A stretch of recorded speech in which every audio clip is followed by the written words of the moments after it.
হাসিনাকে আমি তো পার্সোনালি চাই না যে হাসিনার কবর বাংলাদেশের মাটিতে হোক। এই মাটি অনেক পবিত্র। এইখানে হাসিনার মতন ফ্যাসিস্ট, হাসিনার মতন খুনি, সেটা আজকে খুনি বলতে কোনো অসুবিধা নেই, আদালতে প্রমাণিত, তার কবর বাংলাদেশের মাটিতে হবে। তার বদলে তুই ভারতে পচা জিনিস পচা জায়গা গিয়ে মর। এই যে অজিত দোভালের সাথে ইন্ডিয়াতে যে বৈঠক, এই বৈঠকটা আপনি কিভাবে দেখেন বা আপনার কাছে কি খবর আছে? ইন্ডিয়ান পত্রিকা এবং বাংলাদেশের পত্রিকা মিলিয়ে আমরা যতটুকু আভাস পেয়েছি যে হাসিনার প্রসঙ্গটা এখানে এক্সক্লুসিভলি আলোচনা হয়েছে, বাংলাদেশ ফেরত চায় হাসিনাকে। তো আপনি তো খোঁজ খবর রাখছিলেন, আপনার কাছে কি খবর আছে বা এই বৈঠকের গুরুত্ব বা এই বৈঠকটা সম্পর্কে জানতে চাই। জি, প্রথম কথা, এটা হচ্ছে কলম্বো সিকিউরিটি কনক্লেভ, যেটা একটা বাংলাদেশ গত বছর যার মেম্বার হয়েছে অফিসিয়ালি। এছাড়া মালদ্বীপস আছে, ইন্ডিয়া তো অবশ্যই আছে, শ্রীলঙ্কা আছে, বাংলাদেশ সেটার অংশ। তো এটা একটা ফর্মাল বৈঠক। আমরা যদি সেই বৈঠকে আমাদের বাংলাদেশ থেকে একটা প্রতিনিধি দল বা নিরাপত্তা উপদেষ্টা যাওয়াটা যৌক্তিক কি না সেই প্রশ্ন করি, আসলে সেটা প্রশ্ন করার এখন সময় না। গত বছর 2024-এর নভেম্বরে আমরা যখন এই কনক্লেভের পার্ট হইলাম, তখনই আমাদের প্রশ্ন করার যদি কোনো কারণ ছিল, তখন প্রশ্ন করা যাইতো যে কেন আমরা ভারত যেখানে একটা লিডিং ফোর্স সেখানে বা লিডিং এলিমেন্টস সেখানে কেন আমরা যাব। তো আমরা সেটার অংশ। এখন সেই আলোকে সাদা দাগে এটা একটা রুটিন কনফারেন্স ছিল এই 5টা দেশে, এবং সেটা ভারতে এবার অনুষ্ঠিত হয়েছে, সেখানে বাংলাদেশ গেছে। বাট এখানে আপনি যে জিনিসটা ইম্পর্টেন্ট অ্যানালজিটা আনছেন যে হাসিনা পরবর্তী বাংলাদেশ 1, 2 নাম্বার হচ্ছে এই মিটিংটা হয়েছে হাসিনার ফাঁসির আদেশের পরে। সেখানে অ্যাকচুয়ালি তাহলে এটার প্রেক্ষিতটা কি? এখন আমরা একটু যদি প্রথমে আসি হাসিনার ব্যাপারটাতে। হাসিনার জিনিসটা কি দেখেন, আপনার সাথে গত মাসে একটা প্রোগ্রামে আমরা আলাপ করছিলাম। হাসিনা একটা অডিও বার্তা ছিল, সেটাতে সে মনে আছে যে সে বলছিল যে আমাদের সামরিক বাহিনীর অফিসাররা কি এত ভীতু, তাদের কি সাহস নাই যে তারা এটার ইউনিট সরকারকে হটায় দিতে পারে না, বা এই ধরনের জিনিস। তখন একটা জিনিস আসলে আমি বলতে ভুলে গেছিলাম, বাট আমাদের দর্শকরা, আমরা তো আমি দুজনই দর্শকের মন্তব্যগুলা খুব সিরিয়াসলি আমরা সেগুলাকে দেখি, এবং ওখানে কিন্তু অনেক দর্শক একটা জিনিস বলছিলেন যেটাই পরিষ্কার, সেটা হচ্ছে সাহসের প্রশ্ন যদি আসে না, আমাদের সাহস নাই। হাসিনার বাবা মুজিব যেভাবে সাহসের সাথে 1971 সালের 25শে মার্চে পাকিস্তানে ব্যাগ গুছায় চলে গিয়ে সেখানে পাকিস্তানে ভুট্টো এবং ইয়াহিয়ার মেহমান হিসাবে সাহস দেখায় দেশের স্বাধীনতা সংগ্রাম করছিলেন, এবং আমাদের এই 24-এর 5ই আগস্টে হাসিনা এবং তার সাথে আওয়ামী লীগের লোকজন যেভাবে সাহসের সাথে হেলিকপ্টারে করে বর্ডার ক্রস করে ভারতে চলে গিয়ে তাদের সাহস দেখাইছেন, সেই সাহস আমাদের নাই, যদি সাহসের সেটা মাপকাঠি হয়। সুতরাং হাসিনা বা আওয়ামী লীগ কি, সেই তাদের সাহস কতটুকু, তাদের এই পরিস্থিতিতে আন্দোলন করবার ক্ষমতা কতটুকু, সেটা ক্লিয়ার হয়ে গেছে। দেন আমরা আসি যে হাসিনার যে শাস্তি, যেটা আদালত রায় ঘোষণা করলো আইসিটির, সেটার পরে দেখেন, আপনি যদি 2014 সালে মাওলানা দেলাওয়ার হোসেন সাঈদীর ফাঁসির যে আদেশটা হইল, তারপরের প্রেক্ষিতটা আর এখনকার হাসিনা, তখন বাংলাদেশের 64 জেলার মধ্যে অলমোস্ট 38টা জেলা অচল হয়ে গেছিল এই অন্যায় রায়ের প্রতিবাদে। 144 জন শাহাদাত বরণ করছিলেন মাওলানা দেলাওয়ার হোসেন সাঈদীকে যেই অন্যায়ভাবে ফাঁসির মিথ্যা একটা রায় আদেশ দেওয়া হয়েছিল তার প্রতিবাদে। আর এখানে আমরা এই নভেম্বরের 17 তারিখে হাসিনার আদেশ হলো, তারপর কয়জন মরছে, কয় জায়গায় বিক্ষোভ হয়েছে, অচল হয়ে গেছে, কিছুই হয় নাই কিন্তু।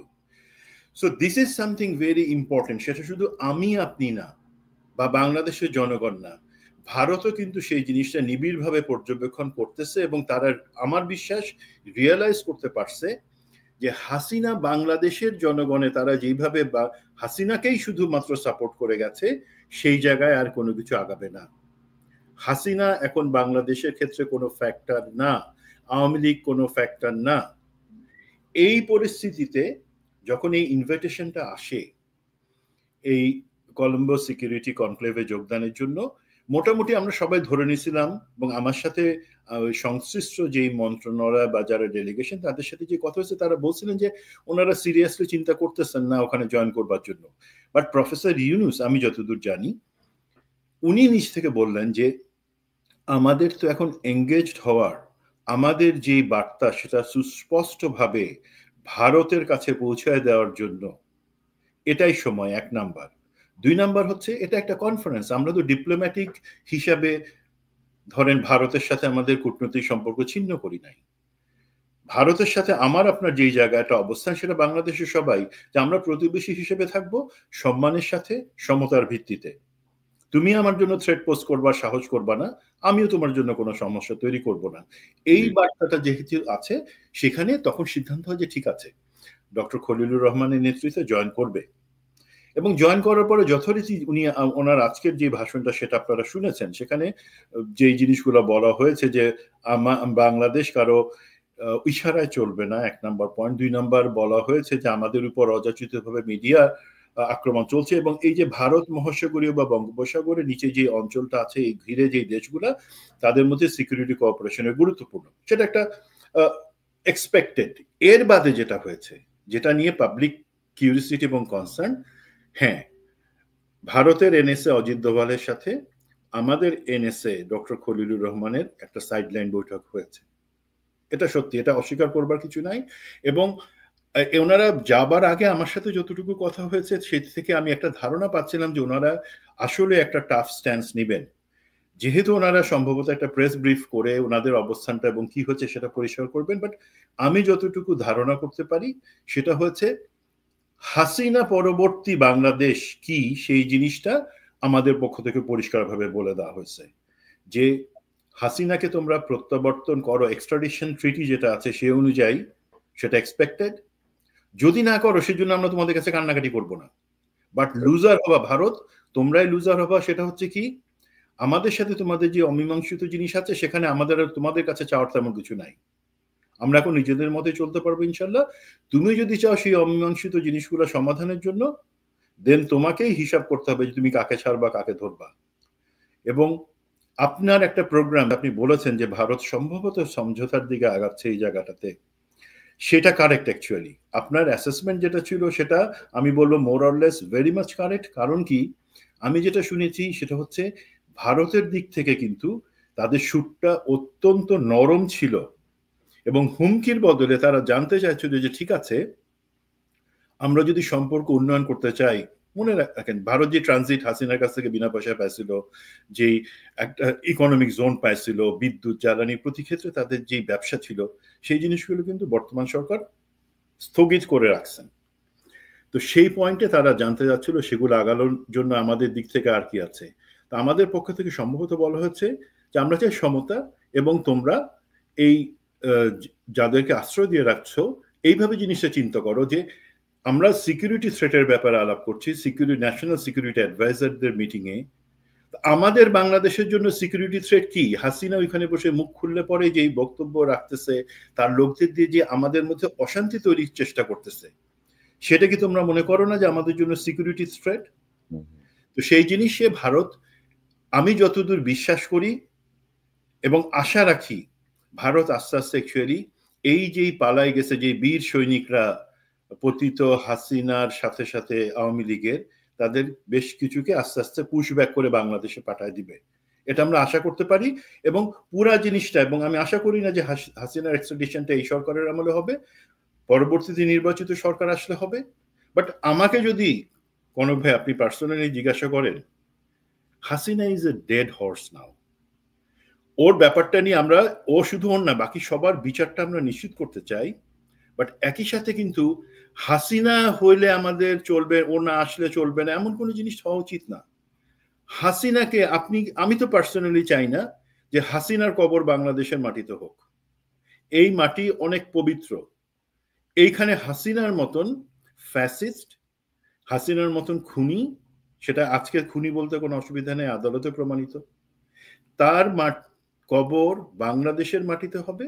তার বদলে তুই ভারতে পচা জিনিস পচা জায়গা গিয়ে মর, আমার কোনো আপত্তি নাই। কিন্তু যদি ভারত সেটা নিয়ে গোয়ার্তুমি করতে চায়, দে উইল বি লুজার, এবং আমাদের হাতে স্টিল বার্গেনিং টুলগুলো থাকবে।